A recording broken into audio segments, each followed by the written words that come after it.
మన శాసనసభ్యులు పీతా సత్యనారాయణ గారు, అలాగే మన అర్జునరావు రాజు గారు, వేదికను అలంకరించిన పెద్దలందరికీ ముందుగా నమస్కారం తెలియజేసుకుంటూ, అలాగే వేదిక ముందు ఉన్న పార్టీ నాయకులు, కార్యకర్తలందరికీ కూడా అసమాన్యులు. ముఖ్యంగా మనం చెప్పుకోవాల్సింది ఏంటంటే రేపు మినీ మహానాడు, ఆ తర్వాత తరంగ కార్యక్రమంలో రెండు కూడా జయప్రదం చేసి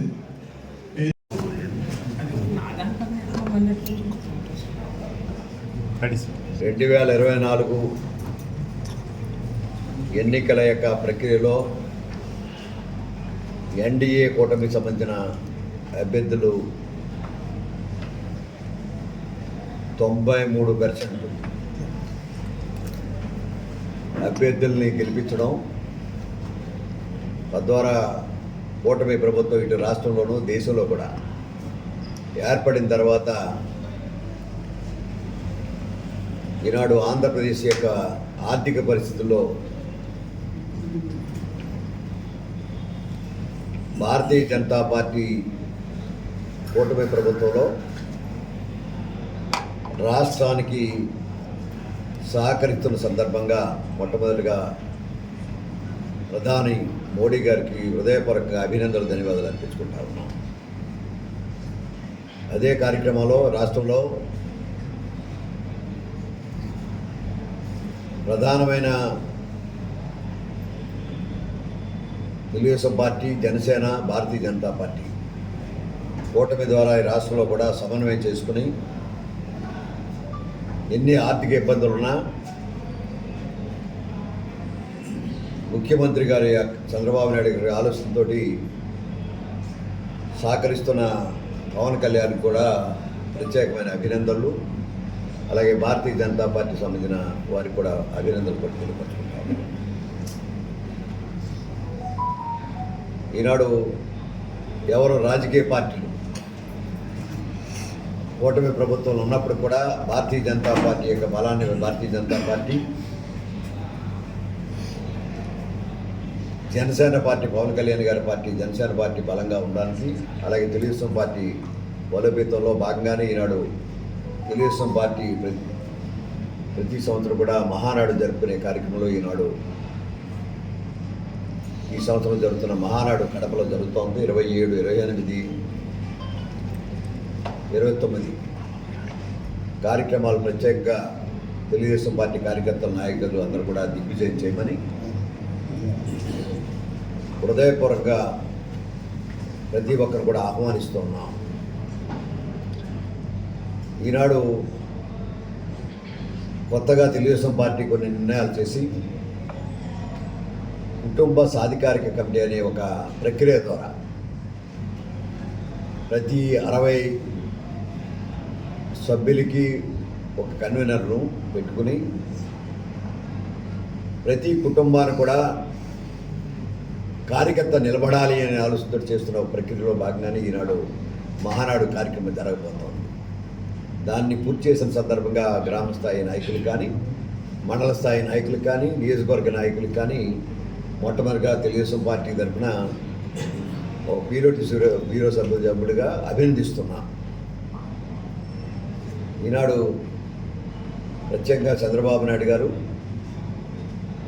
అలాగే రాష్ట్ర తెలుగుదేశం పార్టీ అధ్యక్షులు శ్రీనివాస్ గారు, జాతీయ ప్రధాన కార్యదర్శి లోకేష్ గారు, మరి వివిధ హోదాల్లో ఉన్న మంత్రులు కానీ, శాసనసభ్యులు కానీ, ఇన్ఛార్జీలు కానీ, సుదీర్ఘ రాజకీయాల్లో తెలుగుదేశం పార్టీ సీనియర్ నాయకులు కానీ అందరూ కూడా ఈ యొక్క కార్యక్రమంలో పాల్గొన్నారు.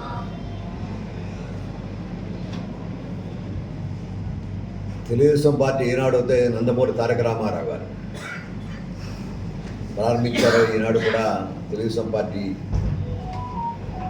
ఎన్ని కష్టాలు నష్టాలు వచ్చినా కూడా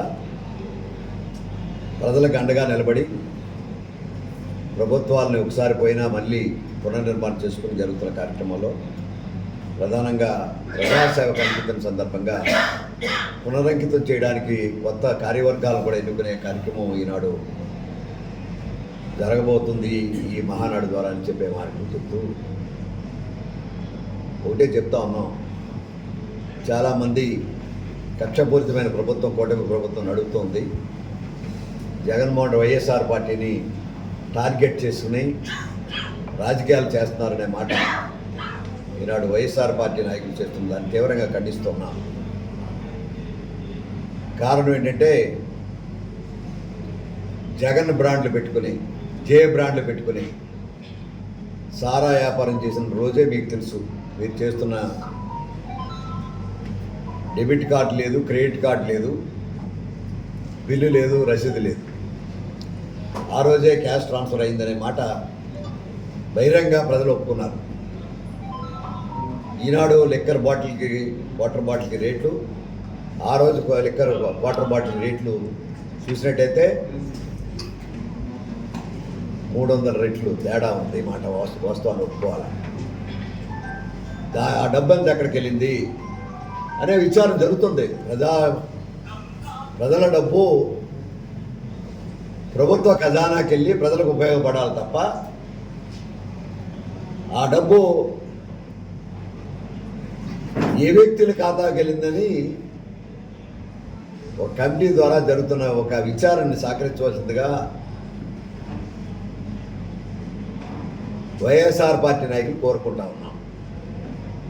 సహకరించండి. ఆ రోజు కూడా మీరు అభియోగం చేశారు. అభియోగం ఈరోజు కూడా మీరు కేసులు కట్టి ఆఖరికి నా కొడుకు మీద కూడా కేసు కట్టారు. ఈరోజు కూడా 4 సంవత్సరాలు, ఆ తర్వాత 4 సంవత్సరాలు ఉన్నారు మీరు అధికారంలో. షార్ట్ షీట్ కూడా వెళ్ళిపోయారు. అచ్చెన్నాయుడు మీద కేసు కట్టారు. షార్ట్ షీట్ కూడా వెళ్ళిపోయారు.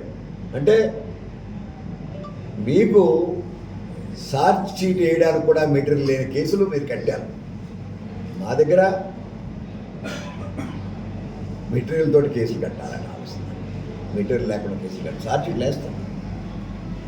ఈనాడు నేను ఒక కేసు ఎమ్మెల్సీ ఒక డ్రైవర్ని మర్డర్ చేసి ఇంటికి కైసం చేస్తే విచారణకు వెళ్తే A1 ముద్దాకి ఇచ్చారు స్టేట్మెంట్ ఇచ్చినందుకు. ఇది జగన్ ప్రభుత్వంలో జరిగిన అరాచక రాజకీయ క్రిమినల్ రాజకీయాలు. ఈరోజు ఎందుకు భయపడతారు? మీరు ఏది కావాలంటే కేసులు కట్టవచ్చు. ఈరోజు నిజ నిర్ధారణ చేసుకుని ఒక కమిటీ వేసి విచారణ చేస్తూ ఎక్కడ డబ్బులు వెళ్ళాయి అనే మాట, ట్రాన్స్ఫర్ అయిన మాట నిజ నిర్ధారణ చేసుకుని కేసులు పడుతున్న సందర్భంగా మీరు ఘోరాతి ఘోర ఆర్థిక నేరాలు చేశారు, క్రిమినల్ నేరాలు చేశారు. దీన్ని మీరు ఏం చేశారో ఆత్మ పరిశీలన చేసుకోండి.